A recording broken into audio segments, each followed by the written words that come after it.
Hola, bienvenidos al curso de Introducción a la Teología Cristiana, presentación número 15.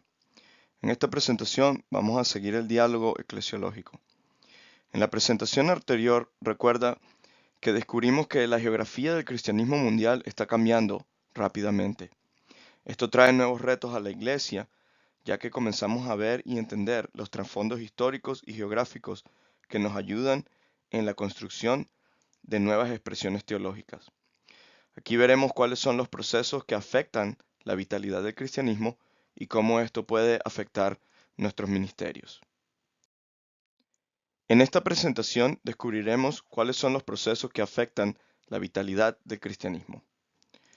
Primero veremos cómo la transmisión del Evangelio es importante para la teología y para la vitalidad de la iglesia.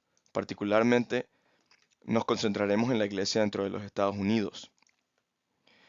Segundo, veremos la diferencia que ya mencionamos entre cristiandad y cristianismo y podremos identificar cuál de los dos es el que está vivo y cuál es el que está muriendo rápidamente. Esto nos abre las puertas para descubrir un principio teológico que es importante reconocer y tener en mente, así como construimos nuestras propias eclesiologías. Por último, veremos algunos puntos importantes de la lectura de González y de cómo dichos puntos informan una eclesiología más propia latina. Uno de los componentes más importantes de toda eclesiología es la comunicación del Evangelio. Esto es lo que en la teología se llama misiología, o el estudio de la comunicación del Evangelio y del mensaje del Evangelio. La comunicación del Evangelio es parte de la vitalidad de toda iglesia local. El Evangelio se está transmitiendo desde el principio de la iglesia en la era nuevo testamentaria. Sin embargo, esta relación delicada de transmisión y recepción del Evangelio tiene mucho que ver con su vitalidad. Aquí están algunas preguntas esenciales que nos ayudan a ver qué tipo de cristianismo es el que queremos comunicar y los diferentes elementos que son de importancia en la transmisión del Evangelio. Como pueden ver en el contexto, es uno de los elementos que son más importantes tanto del transmisor como del receptor del mensaje. Esto es un principio teológico que vimos al comienzo de nuestra clase, cuando decíamos que toda teología es contextual. Lo importante aquí es que en este proceso de comunicación, teólogos como por ejemplo Cardosa Orlandi descubren que hay una asimetría entre comunicador y receptor. Hay una diferencia entre el que transmite y el que recibe. Esta asimetría está en el medio del proceso y no se puede eliminar. Este proceso de comunicación y la parte asimétrica que está en él nos demuestra que hay un principio teológico que nos ayuda en nuestra eclesiología y que es importante para comenzar a descubrir cómo podemos enfrentar los retos que la iglesia está viviendo en estos momentos, particularmente dentro de los Estados Unidos. El principio es que la vitalidad de la fe cristiana ocurre en el proceso de cruces de fronteras religiosas y culturales. Es por eso que la iglesia se expande de una forma drástica en los primeros 2 siglos de su vida. Si entendemos que la vitalidad de nuestra fe está en este cruce de fronteras, entonces podemos comenzar a ver cómo podemos adaptar nuestros ministerios a estar más atentos de cómo nos conectamos con nuestro contexto y de cómo respondemos a los problemas que hay en él. De esto vemos muchos ejemplos en el Nuevo Testamento de los problemas que tuvo la iglesia en los primeros 2 siglos y cómo los apóstoles y los primeros creyentes respondieron a estos problemas desde su contexto. Andrew Walls, un misiólogo importante, lo expresa de esta forma. Walls dice: es más fácil reconocer ahora que hace 5 siglos atrás que la difusión intercultural siempre ha sido la vida del cristianismo histórico, que la expansión del cristianismo ha ocurrido característicamente desde el margen y no desde el centro, que la historia de la iglesia es en serie y no exponencial. Es un proceso de avance y recesión que merma en áreas de vitalidad y hace nuevos avances con nuevas expresiones en áreas donde era débil. Esto es lo que Waltz llama las características, ¿verdad? Las 5 características del cristianismo. De esta forma podemos ver cómo el cristianismo histórico global tiene estas 5 características. Podemos ver en ellas la razón por la cual la iglesia global sigue creciendo, incluso cuando la iglesia en el norte atlántico sigue decayendo. Entonces las características son traducción, el cristianismo no tiene una lengua oficial. Número 2, usa las expresiones idiomáticas de lo divino, es biográfico, es policéntrico y tiene una difusión intercultural. En el norte atlántico se está transmitiendo un evangelio que es monocéntrico y que tiene muy poca o nada difusión cultural.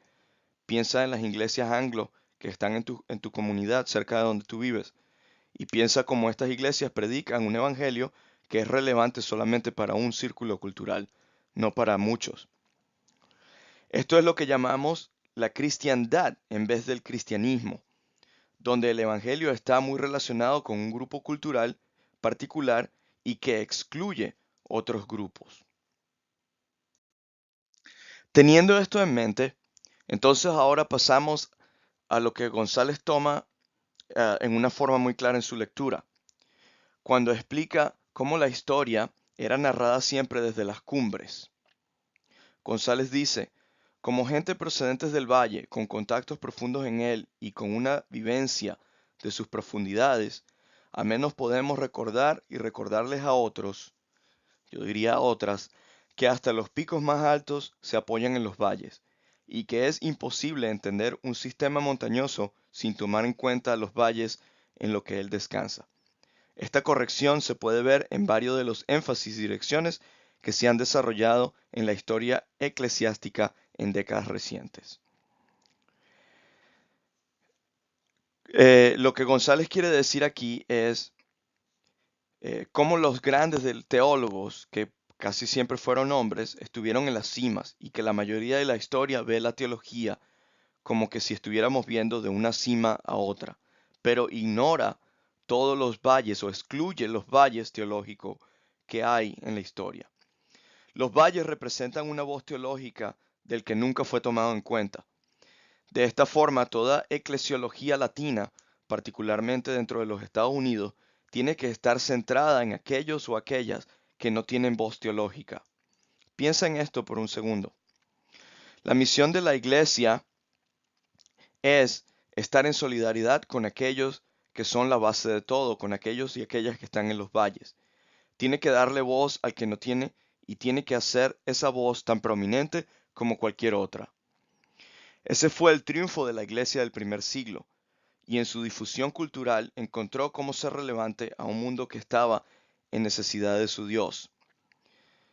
Una iglesia latina de esta forma tiene que recapturar su visión y misión para ser más efectiva en los medios que emplea para difundir el Evangelio.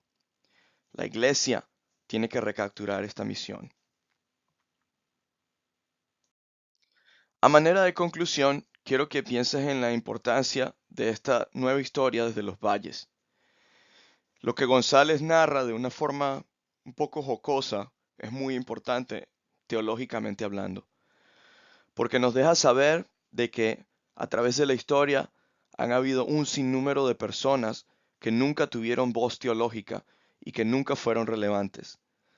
Pero si entendemos el mensaje del Evangelio como Dios lo quiso expresar, sabemos que Dios está en solidaridad con aquellos que no tienen voz. Entonces, desde una perspectiva latina, la iglesia latina dentro de los Estados Unidos tiene que recapturar esta visión, recapturar la visión de ser la voz de aquellos que no lo tienen, estar en conexión, en conexión directa con su contexto y trabajar con aquellos que no tienen voz. Medita en estas preguntas y trata de ver qué es lo que podemos hacer hoy día para retomar la propagación del Evangelio de una forma clara y relevante a aquellos que no tienen esperanza, traer sanidad a un mundo que está en gran necesidad de ella y poder ganar a muchas personas que ven a nuestro cristianismo como algo arcaico y que no tiene relevancia en el mundo hoy. Sabemos que la verdad es otra y que el cristianismo sigue creciendo en continentes pobres y que son multiculturales. Pero sigue cayendo, por ejemplo, en los Estados Unidos, con algunas excepciones, como por ejemplo los grupos inmigrantes que hay aquí, de una forma muy rápida sigue cayendo. Medita en esto y medita en tu propia vida y ministerio y piensa cómo esto puede ser importante para que tú puedas cambiar o adaptar tu ministerio a ser más relevante culturalmente. Bendiciones.